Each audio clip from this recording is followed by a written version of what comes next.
Welcome to open session number 4. My name is Greg Stafford, and I host these live stream discussions so that people who want to discuss biblical history, biblical teachings, and in our case, specifically 3 things: the biblical God Jah, the one we believe the Bible shows is the Messiah, both because of the things it spoke about before the coming of the one we identify as Jesus, and also because of other associated events outside of the Bible, but which corroborate it, and which show the impact of the coming of Jesus. And we also believe we should treat each other the way we want to be treated. So we try to cultivate a community of people, of believers. We understand not everybody believes in God. And if they do believe in God, not everybody believes in the God Jah. But we do. We believe in Jah. We believe we can show that the history and the earth itself manifest evidence. That is, they show us things from the past that occurred that are consistent with exactly what we read about in the biblical and other records concerning the God Jah. So things like the flood, or places like the Garden of Eden, cities like Sodom and Gomorrah. All of these things, the Tower of Babel, the division of human language.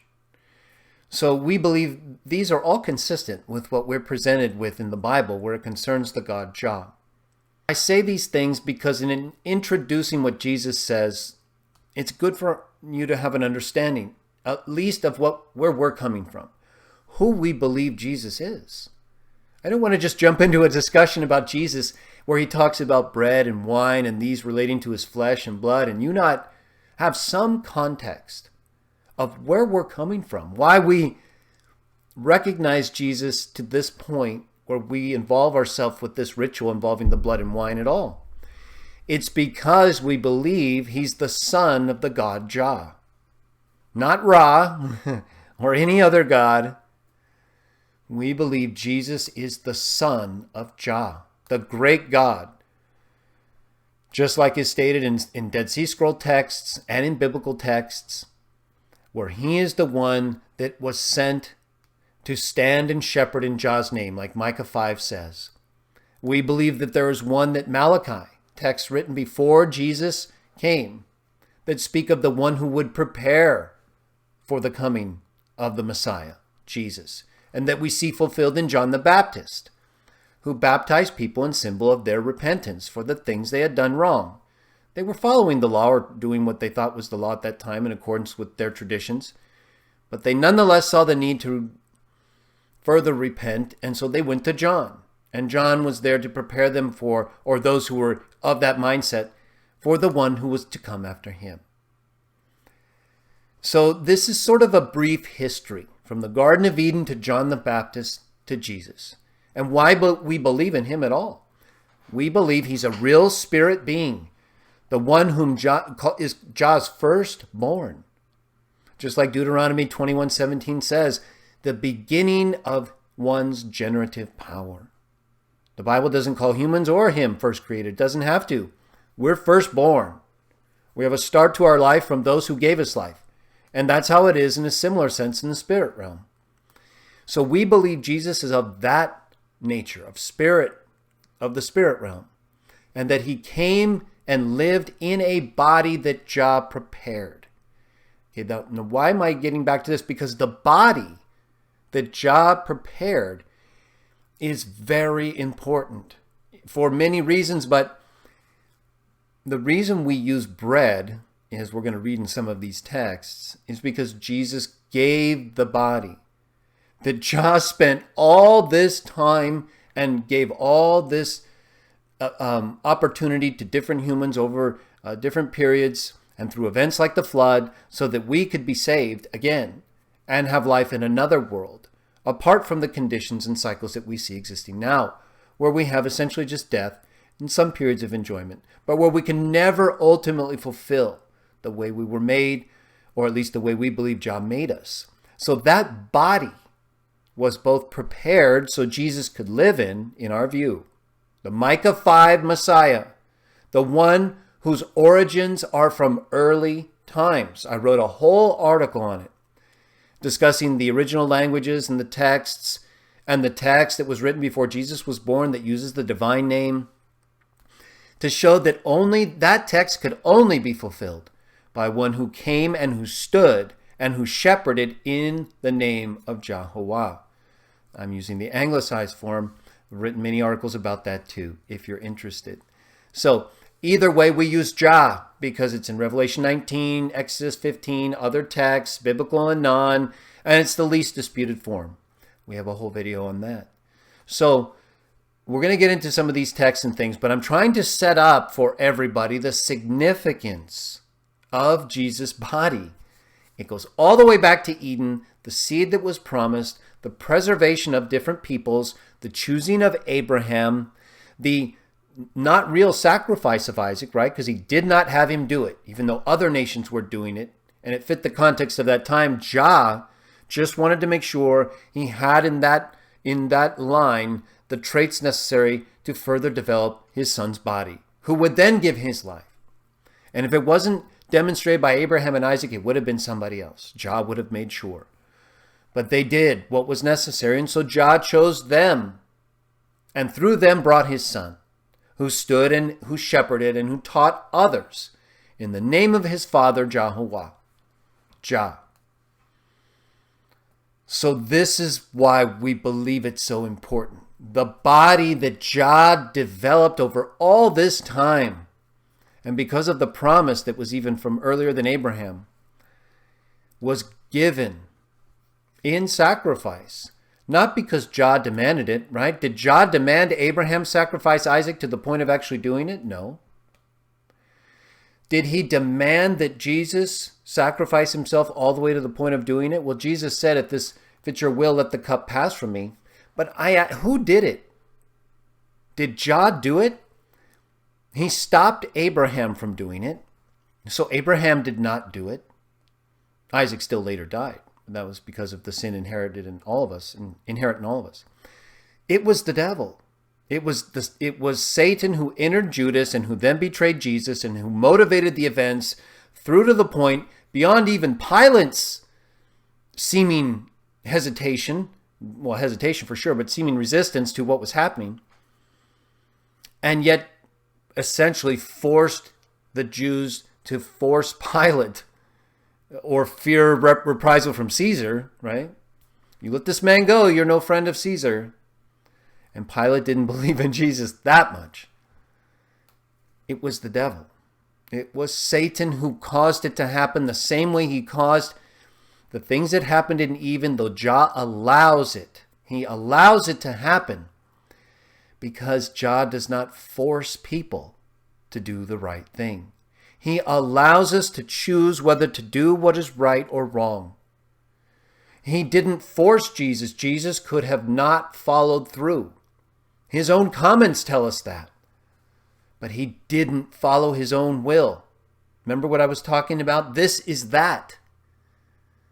This is Jesus wanting to be released from this pending torture and death. The text where he says, Father, if it's your will, let this cup pass from me, yet not as I will, as you will. Well, how could it not be Jesus' will if he's God in the divine sense still at that time?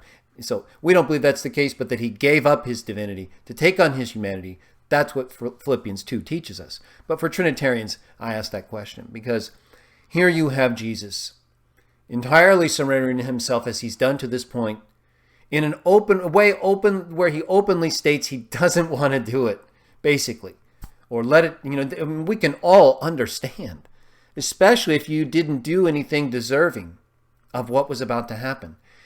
The buildup is just very difficult when you know what's coming. It's not like he didn't know what was coming. He knew the texts. He knew certain things couldn't happen, no broken bones, different things, but pierced, all those things. That death is death. But he faced it and he went through it. And he didn't even take anything at the end to make it easier. He just endured it. And it was the devil who did it. It was Jah who allowed it because he knew that he had to see what each one would choose and then reward or punish those based on their choices. The same things we do. And so it's like with Cain and Abel, right? Did Jah cause Cain to kill Abel? No. He even went to him and said, look, if you do this, sin is waiting for you, or you could not do it and go this way. Cain couldn't get over his jealousy, and so Cain killed Abel. And Jah let it happen because he was not there to control us. Do you think it's good for people to control you? People who don't believe in God, it's strange when they ask the question of why he allows suffering to occur, and yet they'd be the very ones who say they want to be the ones who choose what to do. Well, that's why suffering occurs. You choose what to do, and sometimes we choose to do a lot of bad things. So that brings us to the good thing, which is this new agreement that Jesus brought to us, which you never really hear about. And even with religious people like Jack in the comments is pointing out, it gets so off topic, associated with people like Calvin, John Calvin. Why are we talking about him? We should be talking about Jesus, right? If John Calvin helps you understand Jesus better, well then maybe you're just having a hard time understanding Jesus. I don't know. What I do know is this has nothing to do with Calvinism or any other ism except Jesusism or New Testamentism. Okay, let's keep it in the context of these texts. And when we do that, we can see everything I've been talking about from when I started to this point. And so now we ask the question, what was the significance of the body beyond Jesus inhabiting so he could do these things and go through these tests and give his body in sacrifice? Well, that sacrifice has significance. The sacrifices that the Hebrews gave in accordance with the law of Moses and others who joined, of course, the nation of Israel as foreigners, those sacrifices gave temporary release from the sins committed so that Jah would continue to deal with those people in a special way as he was developing the ultimate cure, you could say.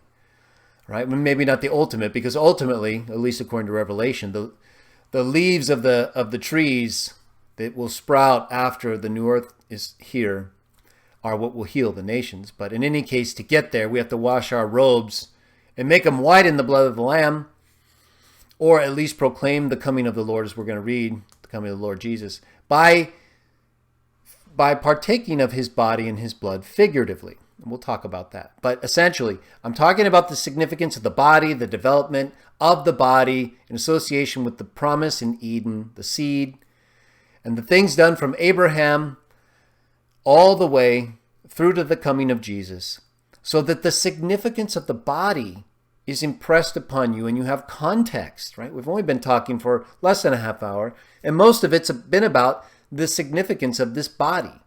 Well, we can all read texts that just where Jesus says, take this and eat it means my body. But now you have the significance. Now you understand what it means when he says my body. Why that's so important. And the same thing for his blood. As we know, sacrifices were offered to Jah, animal sacrifices, not human sacrifices. Other nations did that as well as animal sacrifices. This was a big deal in ancient times. And to some extent, people still do it today. But you would not be able to fulfill the law of Moses today because, number one, you do not have the temple. Number two, you do not even have practicing Hebrews today who would be using texts like Micah 5 the way they were written before Jesus came, so that one would then have to come again in the name of Jehovah and do all those things again. And how would it be any different? Someone explain to me how it would go different this time? That Jesus would just keep ruling? But we've already explained how texts before Jesus show that that's not what the Messiah would do, but that he would be pierced. And that he would, according to Isaiah 53, give his life on behalf of many. So these are known teachings. It's not like the Hebrew scriptures before Jesus all said the Messiah would come and establish peace on earth forever right then and there. There are texts that say that would come ultimately as a result of the Messiah, but these other texts also showed that there's more involved, that the redemption was needed. It wasn't just about coming and establishing the kingdom, although it may have in some sense, it may have happened if the Jews had accepted Jesus, right? He talks about it, and if they had embraced him fully as a nation. So, but I'm not here to go back and ask, what if? I'm here to talk about what was and is. Not the one who is and who was. That's a separate show. But you know what I'm talking about. What is actually being taught and practiced. What happened since Jesus. So we've come to that point. I think I've established enough significance for the first half hour. That was my intent. And then to get going into the balance of the discussion about what Jesus taught about his body.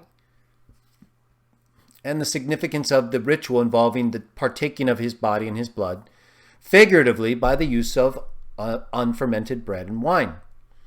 Unfermented, essentially, you can look it up, but essentially it has to do with the presence or lack thereof of microorganism activity. So there's a certain type of bread and wine that's specified, and that even Jews today who partake of those things, and Christians who partake of these things for this reason, the Passover versus the new covenant agreement, which is what Jesus has instituted in our view at the Passover. So, but we recognize the Passover as well. I don't exclude the Passover in terms of the historical event occurring in relation to Moses, but we believe Jesus is our Passover, ultimately, in the sense that he freed us from the law of Moses. He's the one about whom Moses wrote, Deuteronomy 18. So we in no way exclude or look down on Moses or what it was done in relation to the Hebrews in the Exodus. That's a huge part of our history and belief.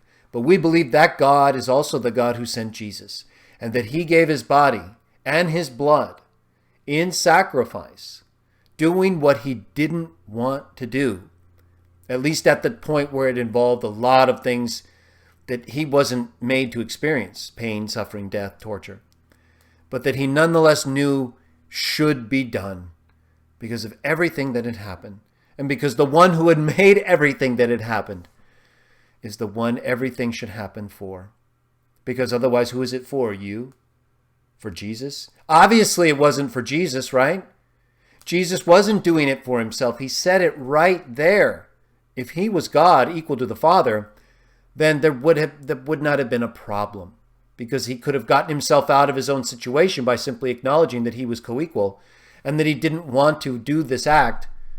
And since his will is equal to the Father on a spiritual level, he could have overruled, or at least allowed his physical self not to have to go through that.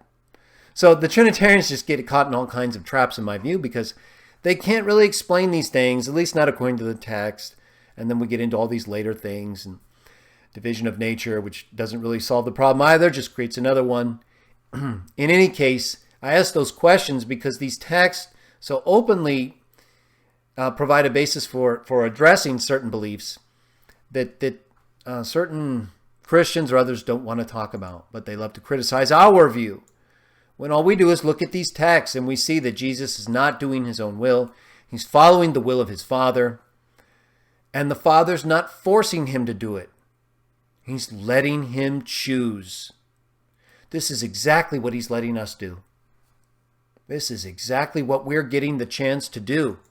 And that's why we get the chance, according to Jesus, to be with him and do the things he is allowed to do. So let me read a couple of texts, and then we'll get to John 6, Jack, and some questions.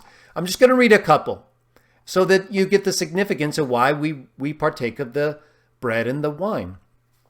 All right? So this one's from Matthew 26, and I'm going to read verses, let's see. I'm going to read verses 26 through 30, okay? Let me read these texts. So just 5 texts. Matthew 26, 26 through 30. As they continued eating, excuse me, this is during the Passover. I should take a drink of water, but let me try to get through this. I'll start over. Matthew 26, 26. As they continued eating, Jesus took a loaf and, after saying a blessing, he broke it, and giving it to the disciples, he said, "Take, eat. This means, or is, depending on your translation, my body." Verse 27, also he took a cup, and having given thanks, he gave it to them, saying, "Drink out of it, all of you."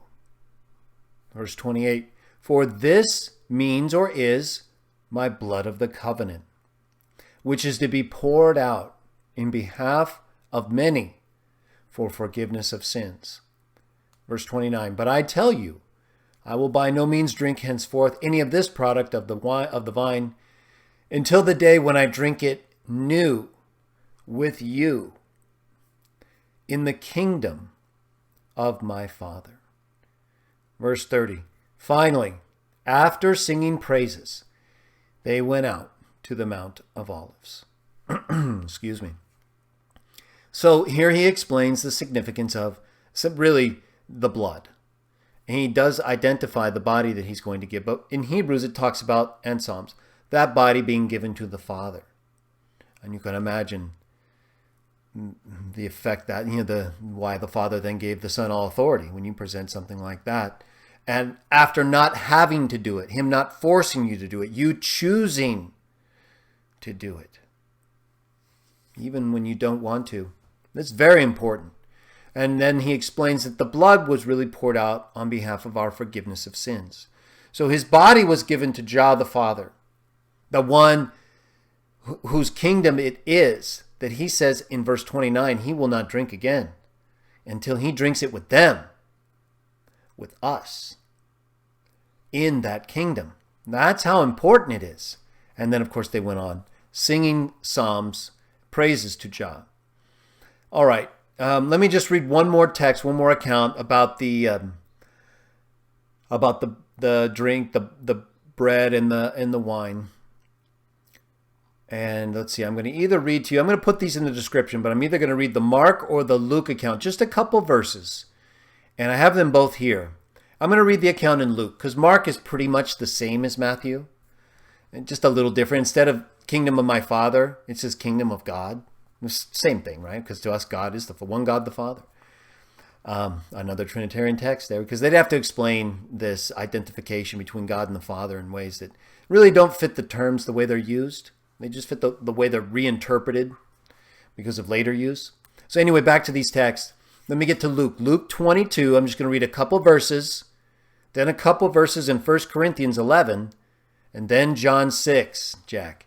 So we're doing good. We're at the 37-minute mark. Almost 38. Okay, Luke 22. Let me have a quick drink here. I don't want to get caught with not having too much moisture in my mouth. Or throat. That's what gets dry. Start talking and, it's just easy when you don't take enough of a pause or drink something to get a little dryness there. So, okay, Luke 22. Okay, we're going to read verses 15 through 20. Here's what it says. And it says, Jesus said to them, I have greatly desired to eat this Passover with you before I suffer. Verse 16, for I tell you, I will not eat it again until it becomes fulfilled in the kingdom of God. Verse 17, and accepting a cup, he gave thanks and said, take this and pass it from one to the other among yourselves. Verse 18, for I tell you, from now on, I will not drink again from the product of the vine until the kingdom of God arrives. Verse 19, also he took a loaf, gave thanks, broke it, and gave it to them, saying, this means or is my body, which is to be given in your behalf, given to the Father. Keep doing this in remembrance of me. Verse 20, also the cup in the same way after they had the evening meal, saying, this cup means or is the new covenant or agreement by virtue of my blood, which is to be poured out in your behalf. Okay, so as you can see from the reading of these two accounts, and you'll see the same thing on Mark, and then we'll read a couple more texts and get to the questions. This ritual involving the bread and the wine that represent Jesus' blood and body is for a kingdom. Involves a kingdom that is the Father's kingdom. This is the same kingdom that 1 Corinthians 15 talks about, that Jesus will rule, destroy death, and then turn back over to the Father. It's his kingdom. It's the Father's kingdom that Jesus is going to restore to the way it should be before giving it back to him. And this ritual is our means of showing we believe that the blood and the body are for our forgiveness of sins. It's what it says in these texts. That the body is given in our behalf, verse 19 of Luke 22, and in the account from Matthew 26, the blood is poured out on our behalf for the forgiveness of sins, just like Isaiah 53 says the Messiah would do. And then we read about this kingdom. So it involves the exact same things we read about in Revelation 7 and 14, right? What does the great crowd do? They wash their robes and make them white in the blood of the Lamb, and then they enter into the kingdom. Revelation 14 shows that the ones who are with Jesus on heavenly Mount Zion are the ones who followed the Lamb wherever he went, who gave their life, as Revelation 20 says, on his behalf, and became a kingdom, priest to his God and Father. Same thing. There's not two kingdoms here. It's the one kingdom that may encompass other kingdoms, of course. But so in that sense, it may be more than one. But we're talking about the ultimate kingdom, kingdom of the Father, the one that will be used by Jesus to restore things, defeat death, before giving it back to him. All right, let me get to 1 Corinthians 11. We'll get to some comments. 1 Corinthians 11 is where Paul talks a little bit more about this use of the blood, the wine and the bread for the blood and the body. So let me just read a couple texts here. I'm going to read 1 Corinthians 11, 18 through 25. And I'm going to do that because the way Paul talks only makes sense if I set it up right. Okay, you'll see what I mean. Verse 18, for first of all, when you come together in a congregation or gathering of Christians, I hear divisions exist among you, and in some measure I believe it. Verse 9, for there must also be sects among you, divisions, that the persons approved may also become manifest among you. See, it's allowed to happen. Same thing as we read about with Isaac and Abraham and with Jah and Jesus. Jah allows these things to occur, and so that the right things become manifest. Verse 20, therefore, when you come together to one place, it is not possible to eat the Lord's evening meal. Okay, so he's saying these divisions, even though they must exist for the sake of manifesting persons approved, they're making it so that they could not partake of the Lord's evening meal together. Verse 21, for when you eat, each one takes his own evening meal beforehand, so that one is hungry but another is intoxicated. In other words, they're not of the same disposition. They started without each other. Verse 22, certainly you do have houses for eating and drinking. Where were they meeting and partaking of these things? Houses. Do you not? Same in verse 22. Or do you despise the congregation, gathering of Christians of God, and make those who have nothing ashamed? We don't do that. What shall I say to you? Shall I commend you? In this I do not commend you. Verse 23. For I received from the Lord that which I also handed on to you, that the Lord Jesus, in the night in which he was going to be handed over, took a loaf. Verse 24, and after giving thanks, he broke it and said, this means my body, which is in your behalf. Keep doing this in remembrance of me, just like in Luke. Verse 25, he did likewise respecting the cup also, after he had the evening meal, saying, this cup means the new covenant or agreement by virtue of my blood. Keep doing this as often as you drink it, in remembrance of me. So, and verse 26, I'm going to read a couple more verses. We'll read actually through to verse 29. Verse 26, for as often as you eat this loaf and drink this cup, you keep proclaiming the death of the Lord until he arrives.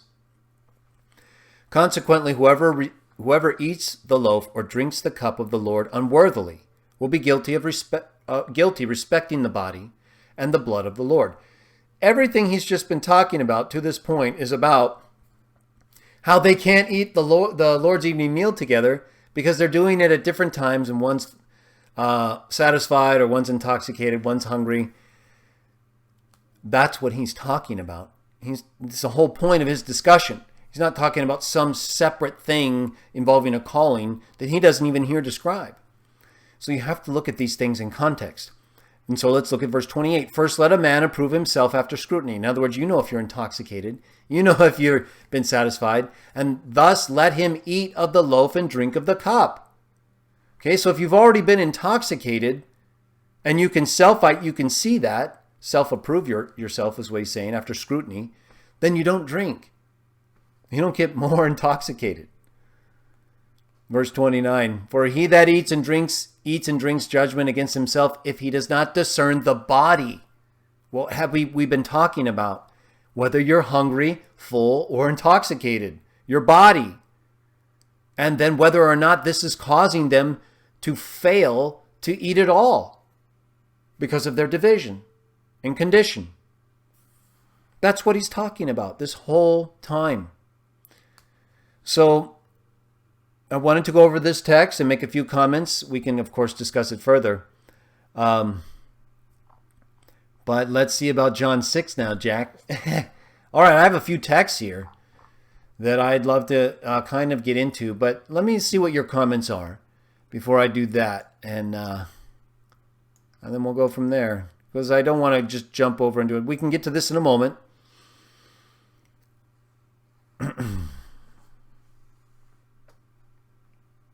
Okay, let me read a comment here from one of our trusted sources on this subject of salvation, we should say, or at least other person's view, and I think he has a good awareness of it. So Jack is making a couple comments. Let me read them. He says, the Calvinist argument from John 6:44 is that all those who are drawn will come and be raised. I think everyone are drawn, but may not come and be raised. And then he says, but I struggle with explaining verse 44 and the use of the pronoun. James White argues that the same him who is raised is the one who is drawn and comes. Okay, well then let's take a look at the text. Let's start in John 6, and we'll just keep reading until I think we've reached a point where I would be able to answer that question, okay? And then we'll get back to other questions. This relates also to the body and the blood and the bread and the wine, as you're going to see. This is why I kind of brought this up. But so Jack's question is related to it. It doesn't specifically deal with but we just read about what the significance of the blood and the body are, right? So that should be clear. And we've talked about how it was poured out and given, the body and the blood, for our forgiveness of sins on our behalf. And that they were also for the purpose of the kingdom, the Father's kingdom. So now we are definitely into the territory of the forgiveness of sins, salvation, both in the sense that he specifically mentioned, that is the pouring out of the blood and the giving of his body, and then in relation to the kingdom, which of course you'd have to be cleansed, like even Revelation 7 says, before you could enter it. Okay, so with that in mind, let's get to these texts. John 6. I may just go to the end of the rest of the chapter, but I chose to start this portion of our discussion related to John 6 and verse 35. So I may read all the way to the end of John 6, so prepare. It's not like a super long section, and some of the verses are brief, but focus on what it says and think of Jack's question, and we'll deal with that. Okay, verse 35. Jesus said to them, I am the bread of life. He that comes to me will not get hungry at all, and he that exercises faith in me will never get thirsty at all. Verse 36, but I have said to you, you have seen me, and yet do not believe. Verse 37, everything the Father gives me will come to me, and the one that comes to me I will by no means drive away. Verse 38, because I have come down from heaven to do not my will. Remember I said we'd get to this. But the will of him that sent me. In verse 39, this is the will of him that sent me, that I should lose nothing out of all that he has given me, but that I should resurrect it at the last day. Verse 40. For this is the will of my Father, that everyone that beholds the Son and exercises faith in him should have everlasting life, and I will resurrect him at the last day. Okay. Well, Jack, I want to point, let's go back, look at verse 36. Who is he talking to? But I have said to you, you have seen me, and you do not believe. Verse 40 says, everyone that beholds the Son and, we'll just say, has faith in him, will be given everlasting life and be resurrected on the last day. So, okay, Jesus in verse 36 is talking about these people who are seeing him, but they don't have faith in him. And he says in verse 40 that the one he's talking about, that he will give everlasting life to and resurrect on the last day, both beholds him and has faith in him. So he's definitely not talking about anyone who would be involved in verse 36. Can we agree on that? Jack, I want a yes or no on that from you.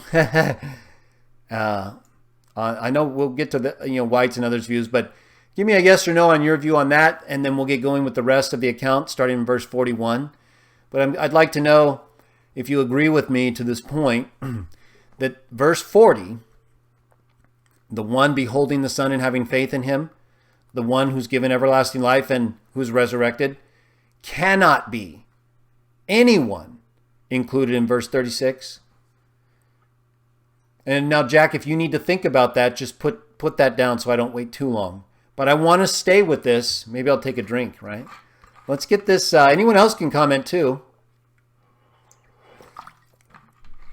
We'll get to your questions in a minute, Betsy. I see them. And the others. I see G Master. Let me deal with this section here. It's related to our discussion and very important. People do use this. Calvinists do use this a lot, this account. And this account is where Jesus talks about his body and his blood. Of course, not in the way that some here misunderstand him. That's the whole point of what I'm asking. We're going to find that out further. But let me get Jack's thoughts on what I just said.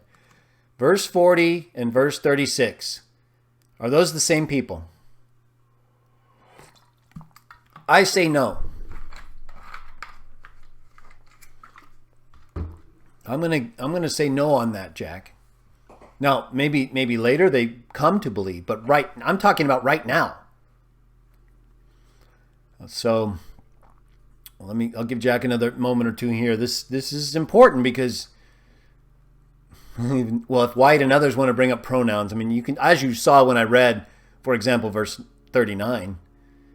There are pronouns all over this account, but I think contextually we can definitely identify who we're talking about. But that's what I'm trying to point out here, that so far there's no way the people he's talking about in verse 40 would be the people in verse 36. Not to this point, right? I mean, he'd be contradicting himself.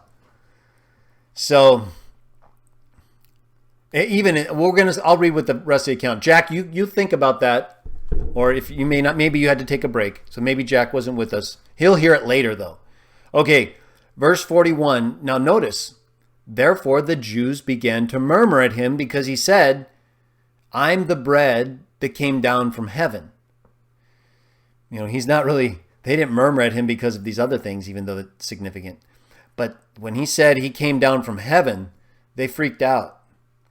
Okay, so verse 42. And they began saying, is this not Jesus, the son of Joseph, whose father and mother we know? How is it that now he says, I have come down from heaven? Verse 43, in answer, Jesus said to them, stop murmuring among yourselves. Verse 44, no man can come to me.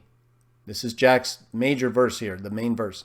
No man can come to me unless the Father, who sent me, draws him, and I will resurrect him in the last day.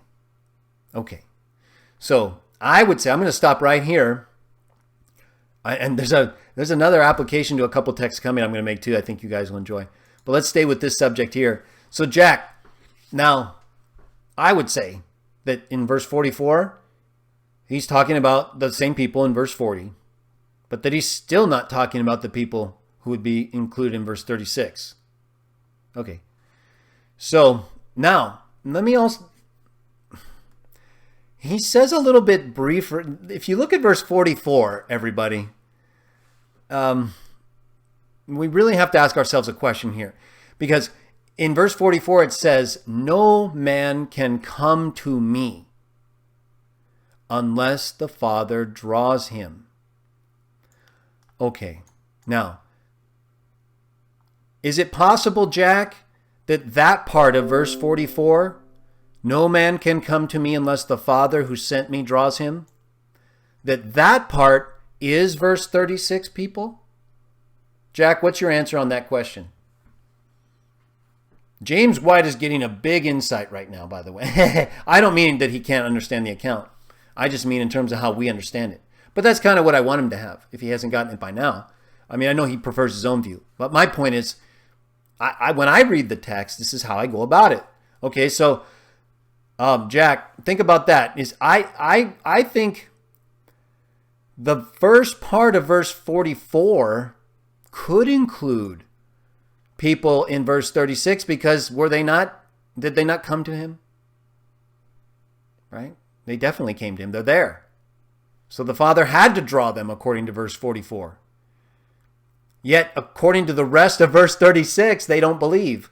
So there's no way they could be included in verse 40 or, Jack, the second part of verse 44. You can be drawn to the Father, but that doesn't mean you're drawn by the Father to the Son. We know that because they're here. But that doesn't mean you're going to be resurrected on the last day, because verse 40 says you have to behold the Son and have faith. But verse 36 says they don't have faith. You see what I'm saying? You can be drawn by the Father because these people were drawn by the Father. Are they not here?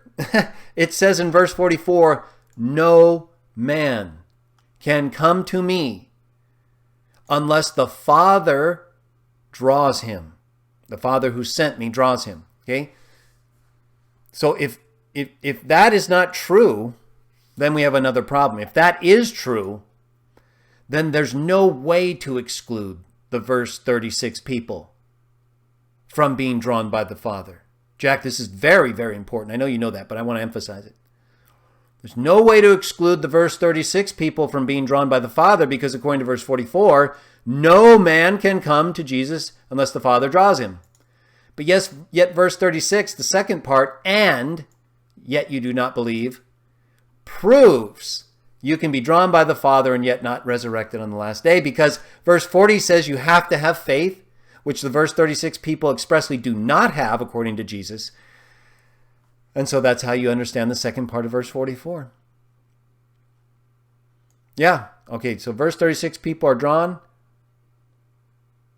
Well, I mean, whether they came to him in belief or not, I wouldn't even get into it. If you choose to, it's up to you. They came to him. That's all we need to know. Because verse 44 doesn't say they believed in him. You see what I'm saying? Verse 44 doesn't say anything about belief. The only way we know the second part of verse 44 requires belief is because of verse 40. That's how we know. And the only way we know that the verse 36 people are not included in the second part of verse 44 or verse 40 is because they don't have faith. And according to verse 40, that is required to get everlasting life and be resurrected on the last day. So the reason why it's written this way, you may be wondering, because he's dealing with people who were drawn but not going to get everlasting life. He says it himself, verse 36, "You do not believe, yet the Father has drawn you." You have to have faith.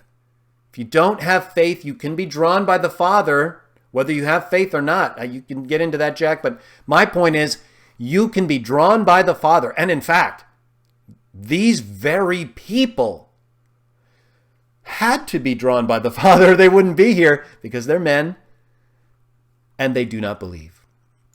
Verse 36. So verse 36, verse 40, and verse 44, I think together tell it all. I mean, the rest are part of the account, but you see what I'm saying? All right, now let's get into the rest of the account. I think I'm going to leave that because I think that's it. That's the key. Everything we just discussed and presented, verse 36, verse 40, verse 44, together explain that whole situation involving being drawn and yet being resurrected. Okay, I think that's clear. Let's get to verse 45. Let's read the rest of this account. This is some good stuff. This also relates to the divine name. All right, let's read. Verse 44 of John 6. I'm sorry, verse 45. It is written in the prophets, like the text we have from the Dead Sea Scrolls of the prophets that existed before Jesus was born, and they will all be taught by Jehovah. I'm reading from the NWT, or Jehovah. John. And look at what Jesus says next. Everyone that has heard from the Father and has learned comes to me. Who is Jehovah? Who is Jehovah? The Father. The one who all people are taught by. How? The prophets and his Son. Who does the Son receive his teachings from? Not himself. Says it openly. John 7, 16 and 17. John 8. And just earlier, he says that he didn't come of his own will. It's the Father. The Father is Jehovah. That's why he's quoting that text.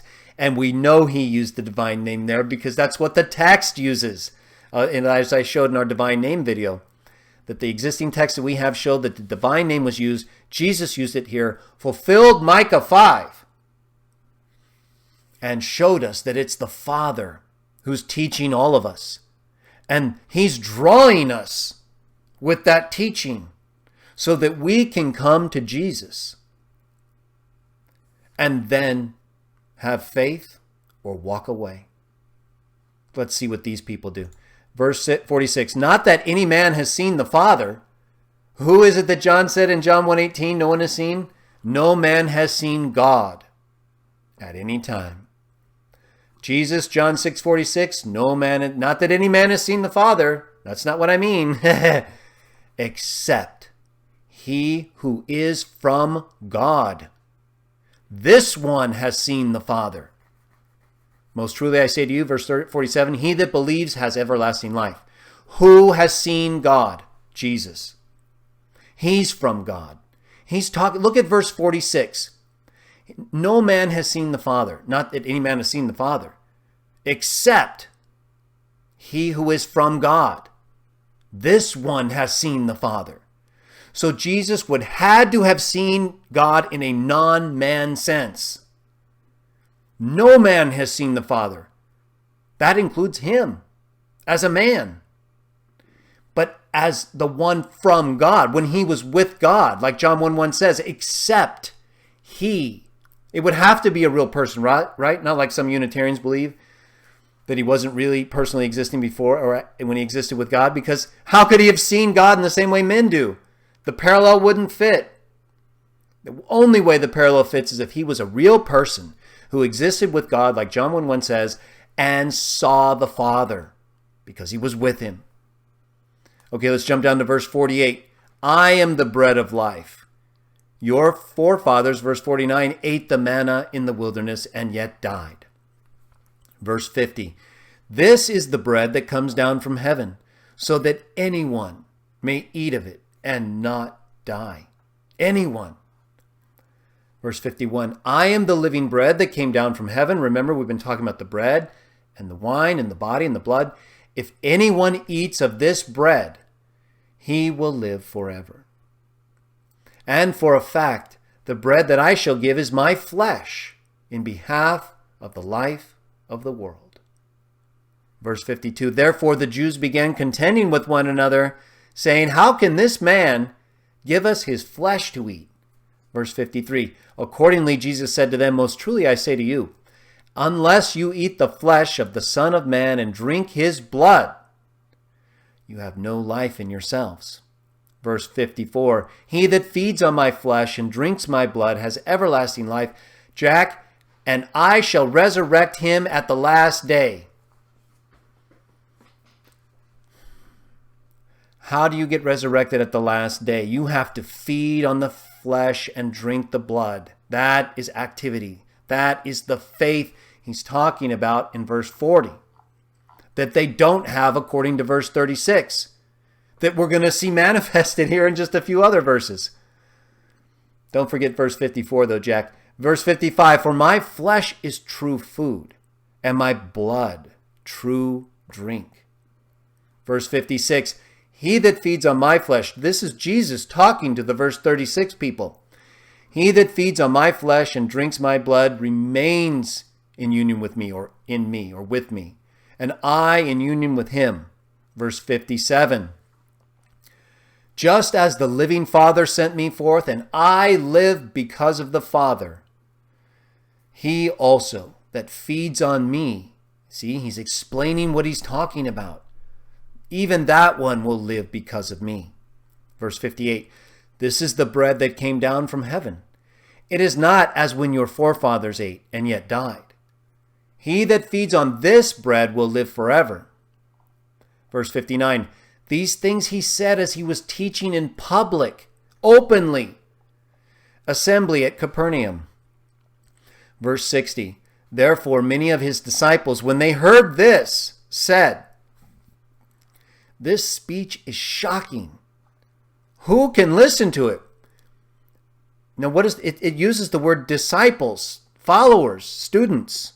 And we'll just say the verse 36 people at this. But it seems like there's a distinction made to even those closer to him. Many of his disciples, when they heard this.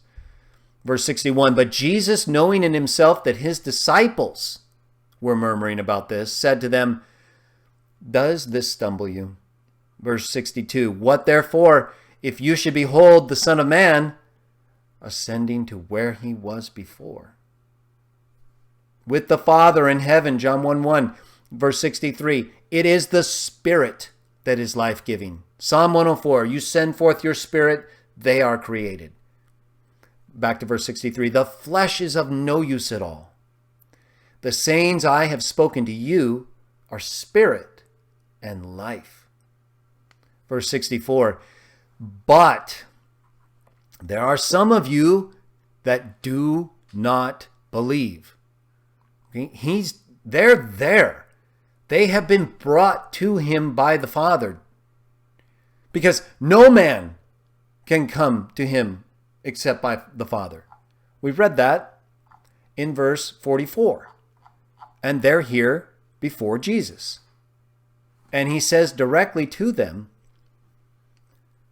there are some of you that do not believe. The same thing he said in verse 36.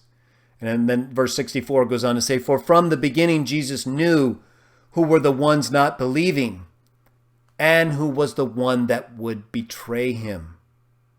Verse 65, so he went on to say, this is why I have said to you, no one can come to me unless it is granted him by the Father. You would not be here.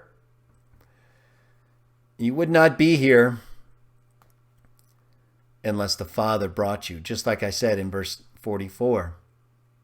Verse 66, owing to this, many of his disciples went off to the things behind and would no longer walk with him. They were walking with him. They were his disciples. They were there. They were drawn by the Father. And then they didn't believe. And then they stopped walking with him. Verse 67, therefore Jesus said to the 12, you do not want to go also, do you? Verse 68, Simon Peter said to him, or answered him, Lord, whom shall we go to? Not where, whom? You have the sayings of everlasting life. Verse 69, and we have believed and come to know that you are the Holy One of God. So, verse 69, they believed and they did not walk away.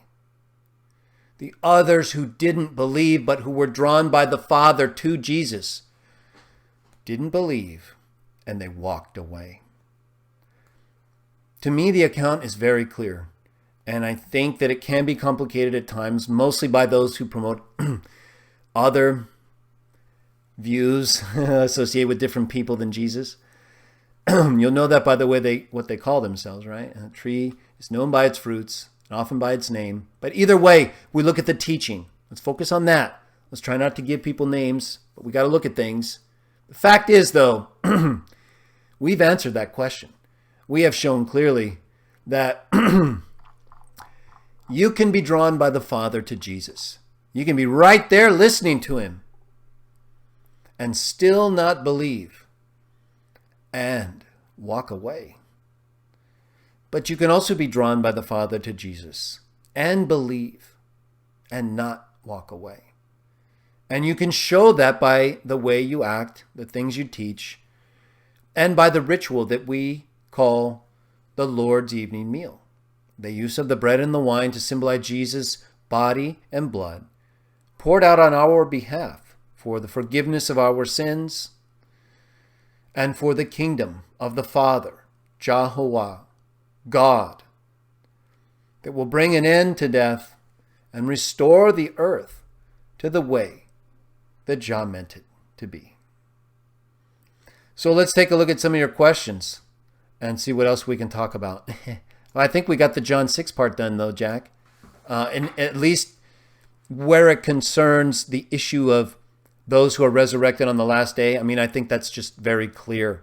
It gets a little confusing when people fail or just the ones highlighting the view don't highlight the differences between the texts like we did. You know, they'll just cite the one who's resurrected on the last day and try to make connections using the pronouns, but without really getting into the descriptions, right, of each group of people, that is the ones who believe and don't believe, and how they're the ones at times being talked about versus the other. That is those who are drawn by the Father, come to Jesus but don't believe, versus the ones who are drawn by the Father and who do believe. So, and I think the whole account shows that, but certainly verse 36, verse 40, verse 44, as well as verse 54,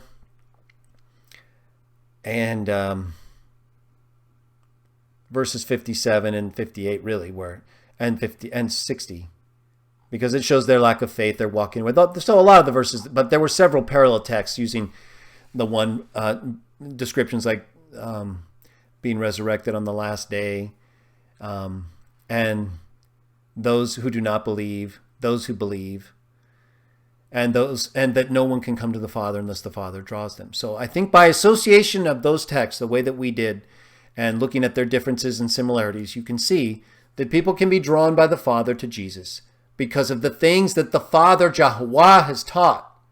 We are drawn by the teachings of the prophets, by the teachings of Jesus, to Jesus, but these are all the teachings of Jehovah, according to Jesus himself in John 6:45, quoting the prophets, and then as he shows that is the Father who is being talked about, and that no one, according to verse 46, can see the Father or has seen the Father, except he who is from God. So we covered a lot of things, actually, some good divine name stuff, and distinctions between the Father as God, and of course people see Jesus. So it's never said that no one has seen Jesus. Even in his heavenly glory, we've seen Jesus, according to the visions of John and Revelation. But Jesus says no man has seen the Father, and that would include him. So he could only have seen him when he was a spirit in heaven with the Father, which is also what we're taught. So there's a lot of good stuff here in John 6. I'm glad we were able to fit that in, because it fits overall with some of the things we were talking about.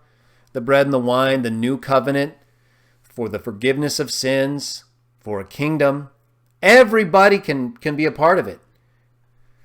Anyone who believes. You can come, you can listen, but what are you going to do then? Just walk away? Go back to the things that have no permanent value? You get that option. Jah lets everyone choose, even Jesus, when it came to giving his life under terrible circumstances, but that nonetheless were for good reason. Jah did not force him. The devil's the one who put him in those situations where it ultimately led to that condition and death. So Jah accepted it and rewarded Jesus. And ultimately, we know what's going to happen to those who resist Jah. So he is a loving Father, and even to those who are wicked, he gives the sun and the night sky And all the things that they get in their life are from him, whether they want to accept it or not. So either way, we accept it. And we show our belief in Jesus, and we proclaim the coming of his kingdom by our partaking of the bread and the wine. There's no reason not to partake. It's something you can do anytime. People tend to do it around the same time as Passover because that's when Jesus instituted it. And the time when the accounts where he used the bread and the wine for his blood and body were written during the Passover. So Jesus is our Passover, however, and in the sense that we recognize him as the one who freed us. And so his body and his blood we accept and we proclaim, both by eating of the bread and the wine when we're together, not when we're intoxicated or in a physical condition where our body is not prepared to accept it in a holy state. It doesn't take a whole lot. It's not like we have to prepare this big ceremony. It's just bread on a plate and wine in a cup, unfermented, so that it represents his body the right way. It's not what you're supposed to be getting intoxicated over or overly saturated with. We're supposed to be able to get by with less if we have to, for his sake. So you should be in a condition that at least in some sense allows you to appreciate the things that he went through. That thankfully or hopefully we don't have to go through. But that we're glad he chose to. Even though we can understand why he didn't really want to at the end because of the kind of being he was to that point and how it didn't fit. But just like the criminal who died with him and who rebuked the other criminal, it fits with us. And it fits with those two. It just didn't fit with Jesus. But he did it anyway. And that's why we say God loved the world so much. That he gave his son in that way and allowed him to go through with it in order to give him life again, which we believe he did. So it's not like it was for nothing. Jesus knew the Father. He had come from him. And he knew he would get life again. As difficult as it was, he had the faith to do what he's asking us to do. And that's why we're Christians. In case we have to do the things he did, or at least to proclaim the name of Jah in which he came, and to proclaim his coming by our use of the bread and wine, the way he told us to, the way he showed us to, and the way the written records that we have come to accept describe for us.